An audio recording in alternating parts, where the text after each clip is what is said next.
திருச்சிற்றம்பலம். அடியார் பெருமக்களுக்கு வணக்கம். 9 கிரகங்களில் முழுமையான சுபகிரகமான குரு பகவானின் பெயர்ச்சியை அனைவரும் எதிர்பார்க்க காரணம், வருடந்தோறும் ஏற்படும் இந்த குரு பகவானின் பெயர்ச்சியால் தங்களுக்கு எந்த அளவுக்கு நன்மையான பலன்கள் ஏற்படும் என்பதுதான். நற்பலன்கள் அதிகமாக ஏற்படவில்லை என்றாலும் பாதக பலன்கள் ஏதும் ஏற்படக்கூடாது என்பதே அனைவரின் விருப்பமாக உள்ளது. குரு பகவான் பெயர்ச்சியால் ஏற்படும் பாதக பலன்களை குறைக்கவும், தோஷங்களை போக்கவும், தெய்வ வசியம் கிடைக்கவும் செய்யும் திருவாசக மந்திர பாடல் இதோ.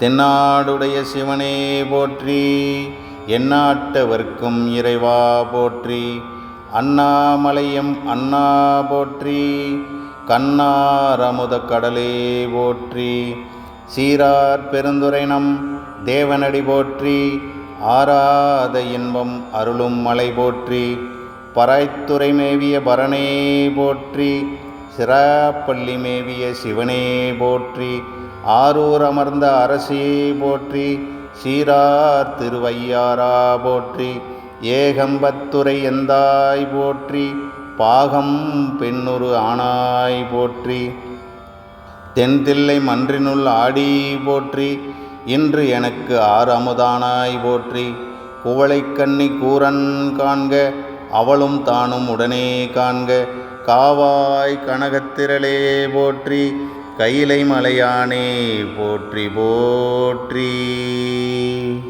சிவபெருமானை போற்றும் இந்த திருவாசக மந்திரத்தை தினந்தோறும் கூறி வழிபடுவது நல்லது.